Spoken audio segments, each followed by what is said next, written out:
Papa no Beira-Rio, Internacional 4, Vasco 1. Um jogo que daria para ganhar, o Internacional é muito fraco. Porém, a fragilidade do Vasco, frente à fragilidade do Vasco, o Internacional parecia o Real Madrid.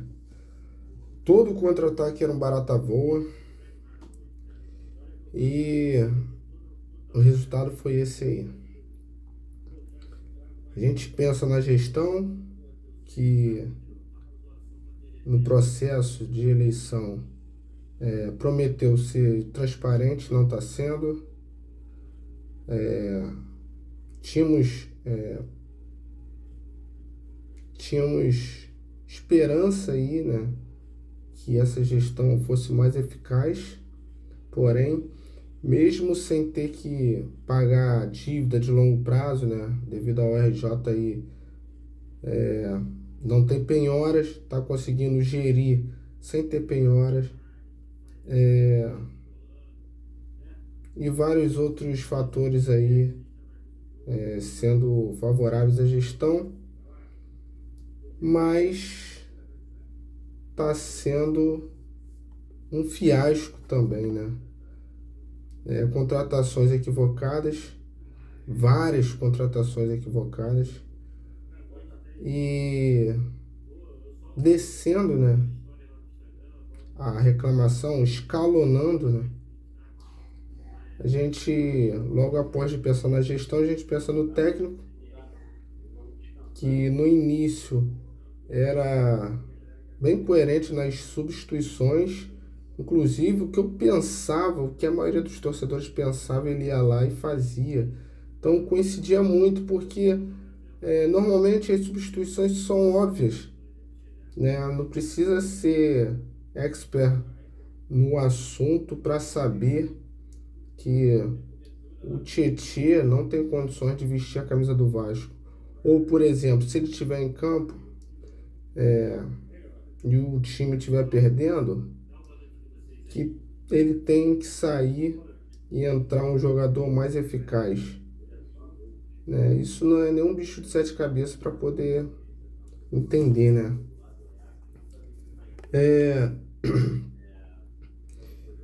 Na minha opinião, entrou com um time torto, né? Entrou com uma formação equivocada.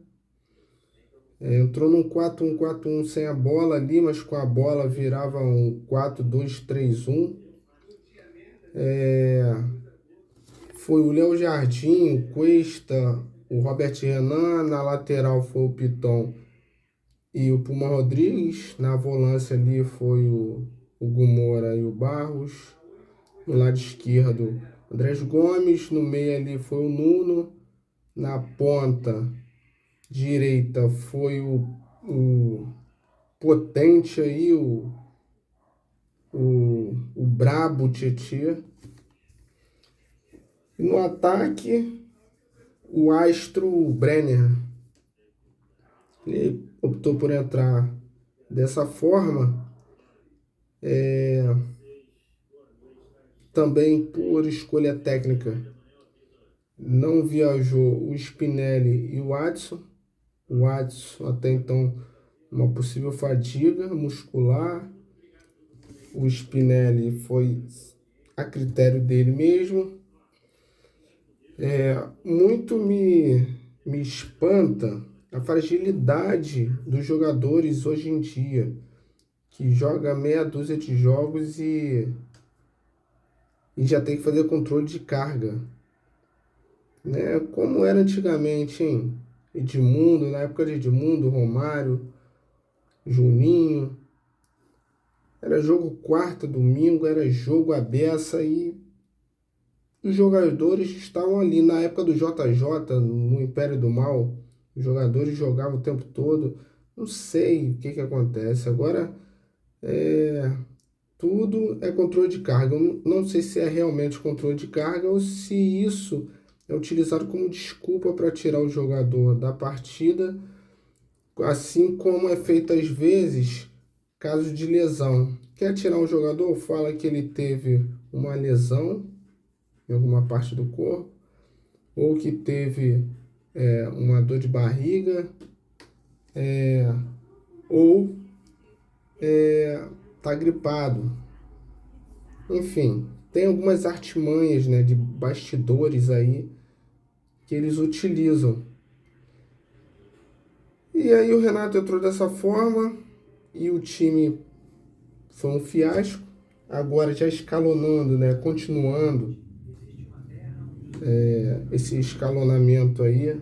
Agora eu parto ali para os jogadores. O Vasco teve mais posse de bola, 60-40, teve mais chute, 14-12, teve mais escanteios, 4-3, só não teve mais vontade, né, de ganhar, só não teve mais raça. Os jogadores totalmente perdidos, parece que queriam entregar a partida, parece que eles foram ali predestinados a perder, infelizmente. O Renato Gaúcho também no primeiro tempo, né, saiu perdendo de 2-0 e voltou para o segundo com a mesma escalação. Parece que entregou a partida ali, né? Parece que entregou a partida ali e depois a gente vê que em 10 minutos em campo, no fim da partida, quando a merda já estava feita, aí que o Renato quer colocar alguns jogadores que podem resolver alguma coisa. Covardia, né? Colocar o garoto depois num placar desse. Colocou o Ramon Henrique. Em 10 minutos, menos de 10 minutos em campo, ele fez mais que o Tietchan fez a partida inteira. Ele deu uma assistência, deu mais qualidade no meio de campo, preencheu mais ali o meio. Impressionante a frieza, a qualidade que esse jogador tem. E é lamentável que o Renato não coloque um Avelar no lugar do Piton, não coloque o Ramon Henrique no lugar do Tietchan. Tietchan é um a menos, então a gente já foi sem 5, 6 titulares, né? Porque foi o Thiago Mendes, né? O desfalque, ele está suspenso pelo terceiro cartão amarelo, porque ele toda hora toma um cartão, falta inteligência para ele. Então, de 3 ali, 2 ele poderia evitar, 2 cartões ele poderia evitar e está jogando essa partida hoje, mas falta inteligência.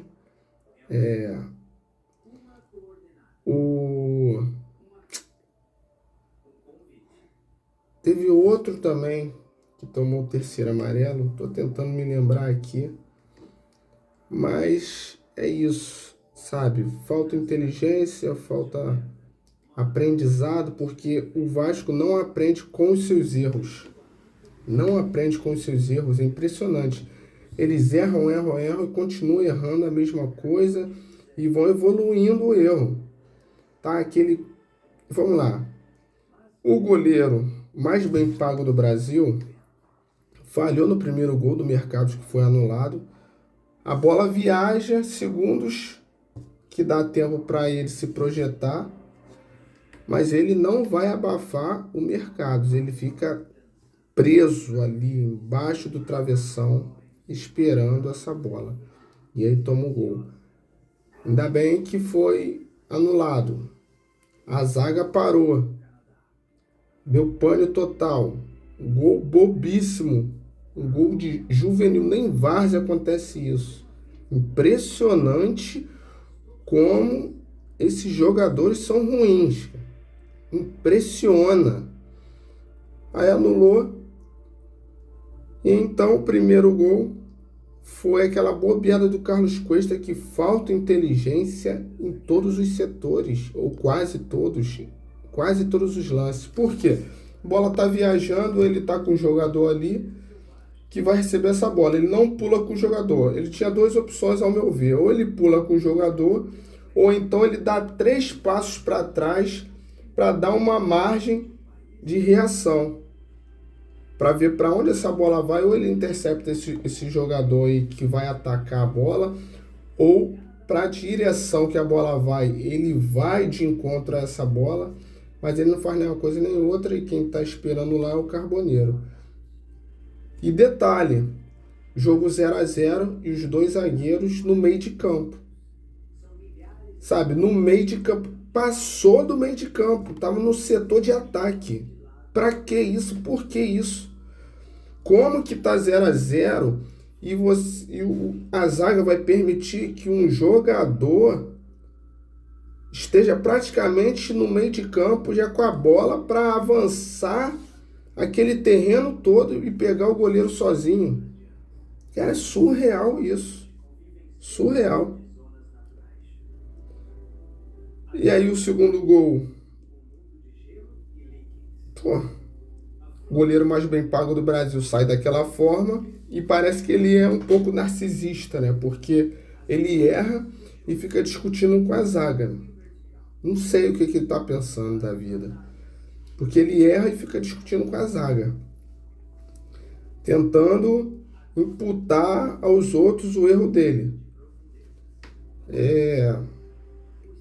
O terceiro gol. Sabe, o terceiro, o quarto gol é coisa sabe, de juvenil. De juvenil. Tá, Tietê perde a bola, dá o contra-ataque. Tietê, jogador cansado, um jogador enceradeira, perninha. Jogador que não é para vestir a camisa do Vasco. Um jogador que não contribui nem no ataque, nem na defesa. Eu não vejo ali a presença dele ali. Então é o Léo Jardim, é o Tietê. Carlos Cuesta não tem condições. Aí bota o Saldívia. Saldívia fez gol contra nas 3 competições que ele participou. O Carlos Cuesta, bizonho, erra direto. O Piton, sem condições nenhuma. Avenida Piton, muito fraco na marcação. Não acerta um cruzamento. E olha que... Cara, impressionante. Na época do Verratti ele ainda acertava alguma coisa, mas o Verratti também, como ele era bom de jogo aéreo, ele corrigia a rota. Então vinha uma bola quadrada, mesmo assim ele conseguia cabecear. O Andrés Gomes, não adianta colocar ele. Não adianta. Depois fazer um gol depois que tá todo mundo parado, tá todo mundo já pensando na próxima partida, que é o Inter, já estava goleando. Não adianta. O Andrés Gomes não adianta colocar antes da Copa do Mundo. Não sei. Ele se abdicou. Mudou da água para o vinho. Parece que ele está se poupando para a Copa, com medo de se lesionar, porque ele mudou muito. Mudou muito. Então, antes da Copa, não adianta colocar Andrés Gomes. Não adianta. Piton já falei, Tietê já falei, Carlos Cuesta já falei, o goleiro mais bem pago do Brasil já falei. Então é isso, sabe? Eu entendo, certa parte, eu até entendo o Renato. O elenco é muito ruim, sem sangue, o elenco que já está acostumado com a derrota, com o fracasso. O elenco é ruim. Mas, por outro lado, eu sei que se o Renato tivesse pulso, sabe? Se tiver pulso ali, se ele botar a cara e peitar o sistema, ele consegue bancar o Piton, colocar o Avelar, porque não botava o Leandrinho no lugar do Piton, não botava o Vitor Luiz, não botam o Avelar. O que acontece nos bastidores do Vasco? Que o Piton e o Tietê, que são horríveis, sempre tem que estar. O que acontece nesses bastidores aí? Porque não tem lógica.